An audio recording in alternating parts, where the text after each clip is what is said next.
tidak melihat adanya sesuatu yang paling dalam untuk kita lakukan. Saya sudah mengelilingi di Indonesia, di setiap pulau saya sudah kelilingi, di pelosok-pelosok saya juga sudah kelilingi, tapi di sana banyak gereja yang tidak menjadi berkat.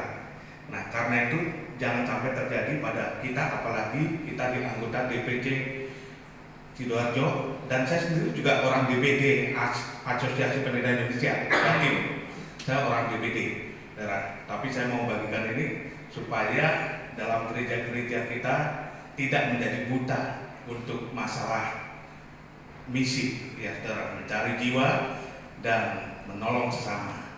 Saudara, ini perintah dalam misi. Saya mau bagikan ini. Kenapa penting untuk perintah dalam misi? Karena waktu saya terbatas, jadi saya langsung aja. Ayo next, saudara. Nah, Yesus masih mencari prajurit-prajurit yang mau berperang. Tunggu dulu. Nah, yang mau berperang bukan untuk kepentingannya sendiri, tetapi untuk menegakkan kerajaan Tuhan di bumi. Nah, selanjutnya, nah kita lihat breaking news-nya. Terus, data-data terakhir hasil penelitian lembaga-lembaga misi menunjukkan saat ini terjadi penurunan jumlah persentase umat Kristen di dunia. Ya, secara jumlah memang terjadi pertambahan, tetapi kalah cepat jika dibandingkan dengan pertambahan jumlah penduduk dunia akibat kelahiran. Kalah cepatnya dengan saudara kita, ya, mereka cepat sekali melahirkan anak. Jadi kalau dia punya 1, 2, 3 istri, satu istri bisa 5 anak, berapa kali dengan istrinya. Nah, itu kalah cepat kita. Tapi kita nggak boleh kalah dengan motivasi kita untuk menginjili seseorang. Terus, sementara kelompok agama yang mencatat pertumbuhan tercepat adalah umat Muslim karena mereka diperbolehkan beristri lebih dari 1, memiliki banyak anak. Hal itu ditunjang dengan budaya mereka hidup dalam komunitas kebersamaan dan solidaritas. Ya. Terus, penelitian di atas menunjukkan bahwa gereja Tuhan semakin jauh dari finish penyelesaian amanat agung. Lalu bagaimana sikap kita? Di manakah para prajurit Tuhan? Ini sedang dicari. Terus, sebuah kisah desersi. Mengapa tindakan ini termasuk kejahatan besar? Saudara tahu desersi? Ada yang tahu di sini desersi itu apa? Nanti kita akan lihat di sini ya. Terus, pada tahun 2004 ini ada satu prajurit yang namanya Sersan Charles Robert Jenkins, ya, adalah sebuah nama yang mendadak menarik perhatian penduduk dunia. Kenapa? Terus, lelaki berusia 64 tahun itu adalah tentara Amerika yang bertugas di medan perang Korea pada tahun 1960-an. Lalu, pada tanggal 5 Januari 65, setelah melewati suatu pertempuran sengit yang menimbulkan banyak korban jiwa, Robert Jenkins lari meninggalkan tugasnya, kesatuannya, dan juga anak buahnya untuk mencari keselamatan dirinya sendiri. Terus, dalam pelariannya bertahun-tahun di Korea Utara, Robert Jenkins menikah dengan Hatomi Saga, seorang gadis Jepang, dan mendapat 2 anak. Tetapi mereka harus hidup berpisah pada saat Hatomi Saga dan kedua anaknya memutuskan kembali ke Jepang setelah perang selesai. Ini hanya sebuah simbol percontohan aja ya. Terus, Robert Jenkins tidak bisa mengikuti keluarganya karena ia takut terhadap kejaran tentara pemerintah Amerika Serikat. Kenapa? Terus, sekarang setelah bersembunyi selama 39 tahun karena kerinduan yang sudah tak tertahankan lagi untuk bertemu istri, anak, dan cucunya yang hidup jauh di seberang lautan, lalu Robert Jenkins akhirnya memberanikan diri tampil di depan umum dengan harapan pemerintah Amerika sudah melupakan kesalahan masa lalunya, apalagi sekarang ia sudah hancur. Tetapi dalam kenyataannya pemerintah Amerika Serikat tetap menangkap dirinya dan mengadilinya. Lalu, mengetahui suaminya ditangkap, pemerintah Amerika Serikat, Hatomi Saga bersama anak, mantu, dan cucunya tidak mau tinggal diam. Mereka meminta bantuan pemerintah Jepang untuk melobi pemerintah Amerika Serikat agar memberikan pengampunan pada Robert Jenkins dengan mengingat umurnya yang sudah ujung, punya istri, anak, cucu, jasa-jasa masa lalu pada negara dan terutama karena peperangan sudah lama berakhir. Lalu karena lobi pemerintah Jepang, akhirnya pemerintah Amerika Serikat menjatuhkan hukuman ringan kepada Sersan Charles Robert Jenkins, yaitu dipecat dari ketentaraannya dengan tidak hormat. 2, pangkat sersannya dicopot, segala tanda jasa dan pernah diterima dikembalikan kepada negara. 3, kurungan badan 30 hari. Pak wajib mengembalikan seluruh penggajian yang telah diterimanya selama berdinas di ketentaraan maupun selama dinyatakan MIA ineligible. Terus hukuman yang diterima Robert Den ini termasuk ringan karena adanya dukungan dari pemerintah Jepang yang ingin keluarga ini bersatu kembali, ya untuk juga tidak dihukum mati, ya. Nah, terus meskipun kejadiannya sudah berlangsung lama, 39 tahun yang lalu, tetapi kenapa pemerintah Amerika tidak pernah berhenti memburu dan menghukum orang-orang seperti Robert Den King? Nah, terus, saudara, di sini jawabannya adalah karena desersi adalah terus kejahatan besar, bentuk pengkhianatan pada negara yang bisa mempengaruhi prajurit lain untuk melakukan perbuatan yang sesama. Saudara, desersi adalah sebuah kejahatan besar. Nah, apa maksudnya dari semua ini? Terus, saudara, kita lihat seorang prajurit yang berada di medan perang hanya boleh berhenti jika lanjutkan. Nah, negaranya sudah memenangkan peperangan atau terjadi perdamaian, dua. Nah, negaranya kalah berperang atau menyerah, terus prajurit itu tertembak mati atau tertawan, terus. Nah, di luar ketiga alasan tersebut tidak ada alasan untuk berhenti berperang. Lalu, selanjutnya.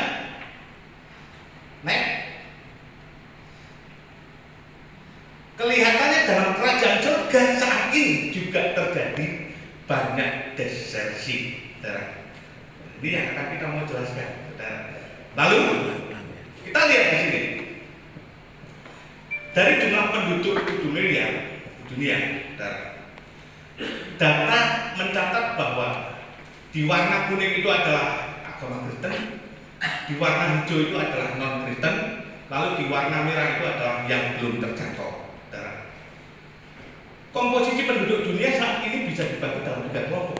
Dunia Kristen sudah mendengar dan percaya Injil hanya 33%. Ya. Lalu dunia non-Kristen sudah mendengar tapi belum percaya Injil.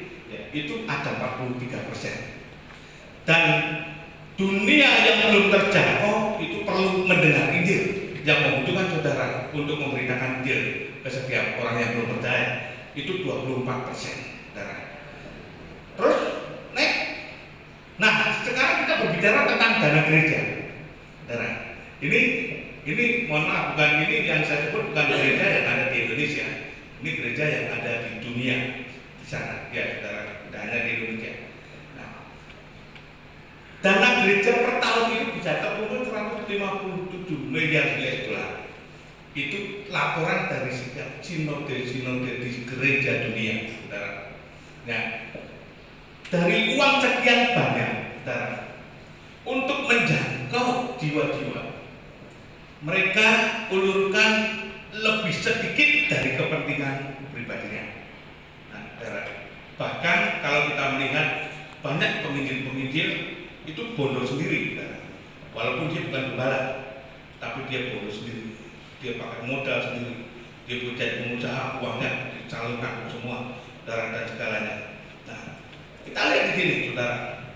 Kalau kepentingan untuk kekristenan atau gereja lokal itu bisa 94% dipergunakan, dan itu sangat banyak. Lalu kalau untuk kepentingan non-Kristen itu hanya digelontorkan 5,5%. Dan apalagi kalau untuk kepentingan belum terjangkau itu hanya digelontorkan 0,5%. Itu pun gereja tertentu, itu pun orang yayasan, itu pun juga full gospel, businessman dan sebagainya. Jarang sekali kita melihat gereja yang begitu besar memiliki antusias misi yang dalam. Terus lanjut. Nah, dengan demikian juga ada SDM misionaris atau tenaga misi gereja. Itu kan di gereja lokal ada banyak pekerja-pekerja dan banyak pekerja-pekerja. Nah, kepentingan pekerja-pekerja ini ternyata juga lebih banyak digelontori dana untuk khusus kepentingan dari gereja lokal. 90,8%. Ya. Lalu untuk non-Kristen, saudara, tenaga yang harusnya diutus untuk memberitakan Injil hanya dimodali 8,1. Nah, lalu juga apalagi yang belum terjangkau, gereja kadang mikir-mikir untuk mengutus pengerjanya, untuk mengutus jemaatnya. Saya punya jemaat memang orang-orang yang kalangan bawah, saudara.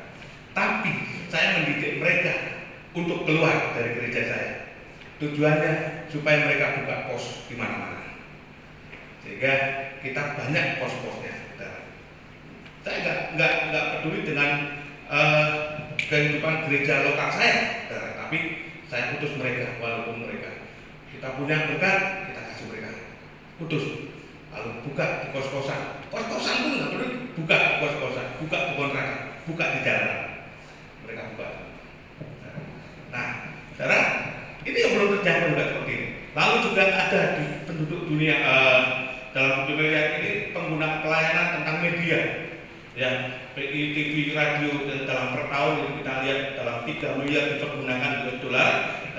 Dana PI, TV, radio yang dipakai untuk lokal kekristenan 99,9%, seperti radio-radio Bahtera Yuda, Sangkakala dan sebagainya. Tapi kalau ditantang untuk memberitakan Injil lewat media radio, tidak berani. Gayanya cepatan berikan renungan, seminar. Coba ditantang beritakan Injil, ayo Sangkakala, saya tantang coba, ayo saya yang jarak beritakan Injil, tidak berani. Nah, Bahtera Yuda dan sebagainya. Nah, mengingat hal-hal seperti itu, kapan terjadinya pertumbuhan jiwa-jiwa yang hebat? Nah, mungkin di Indonesia belum. Nah, dalam hal ini saudara kita melihat hal semuanya. Ya, udah kita tutup. Nah, saudara, saya sudah menjangkau dalam beberapa pulau yang ada di Indonesia. Terakhir kemarin dalam masa pandemi saya ke pelosok Nias. Saya di sana juga buka sekolah gratis juga. Dari PDOCH juga membantu kami. Begitu menyedihkan sebenarnya. Saya melihat di sana ini ada saksi matanya orang Nias, ya, yang ikut bersama dengan saya. Ini ya Pastor Mesak, ini ikut dengan saya pelayanan. Sekarang di Nias itu dalam jarak 3 kilo kampung Kristen, lalu diisi 1 kilo kampung Islam. Lalu ditambah lagi 3 kilo, 5 kilo diisi 1 kilo. Jadi seolah-olah Nias ini sudah terkepung, siap-siap untuk diterjang dengan dakwah mereka. Nah, karena itu saya punya inisiatif buka sekolah supaya anak-anak mereka bisa sekolah di tempat ini, sehingga tidak terpengaruh oleh yang sana. Saya buka sekolah, dan sekolah itu gratis, nggak perlu bayar apa-apa. Dan seragam kita kasih, buku kita kasih, semua perlengkapan kita kasih. Mereka senang, orang tuanya senang. Ada beberapa yang tidak jadi masuk ke sana, dan mereka senang, ingin sekali untuk mengembangkan. Ternyata ada kepedulian. Karena saya melihat gereja-gereja sana sudah tidak lagi menjadi berkat. Jangankan gerejanya, gembala-gembalanya juga tidak menjadi berkat. Banyak habis pelayanan, khotbah, darah selesai, merokok, minum-minum, itu sistem gembala yang sana. Nah, lalu juga ada gereja yang tidak mempedulikan jemaatnya. Ada gembala yang suka utang sana sini sehingga tidak menjadi berkat dan jadi korban jemaatnya. Nah, ini kan sesuatu yang tidak membuat pertumbuhan secara murni. Mari Bapak Ibu Saudara, apalagi ini kita dalam terlibat sama Tuhan, para gembala di tempat ini juga, ya, saya mengajak, ya, bukalah hati kita, pandanglah lebar-lebar. Sekitar kita membutuhkan uluran Bapak Ibu semua. Tidak hanya jemaat saudara. Jemaat, kalau saudara mau diberkati gerejanya, ajak jemaat untuk bermisi. Itu kuncinya. Bukan untuk menerima berkat, tapi misi. Dan ajak jemaat untuk dilatih. Bahkan engkau utus untuk memberitakan kebenaran firman. Amin. Ya, itu sekilas dari saya. Salam, saya Pak Wasidi Sugianto, Pak Michael Wasidi Sugianto. Memang saya dari pengurus DPD Asosiasi Pendeta Indonesia Jatim. Nah, puji Tuhan kalau kita di sini juga memiliki satu sistem yang sama. Nah, tetapi ini yang saya bagikan adalah sesuatu yang memang harus kita membuka hati, harus kita berubah. Apalagi di zaman sekarang ini sudah zamannya, ya kita kalau mau dibilang akhir ya akhir, kalau mau dibilang tunggu ya tunggu. Tapi kita kan harus waspada. Nah, apa yang kita kerjakan di zaman sekarang? kecuali kita memenangkan Injil. Sampai sekarang pun saya tenang untuk memerintahkan Injil. Kalau saya naik bis, ya saya injili di sebelah saya naik pesawat, ya saya injili di sebelah saya kemana-mana nggak mau lepas dari penginjilan, ya saudara, itu saya. Nah, sekarang kita mempunyai satu kumpulan tim, nah banyak yang ditugaskan, ada yang penjara sendiri, ada yang sendiri dan sebagainya. Nah, itu semuanya berkat anugerah Tuhan. Tapi kita bisa setidaknya bisa menjadi berkat dalam misi gereja kita. Terima kasih, Tuhan memberkati kita semua.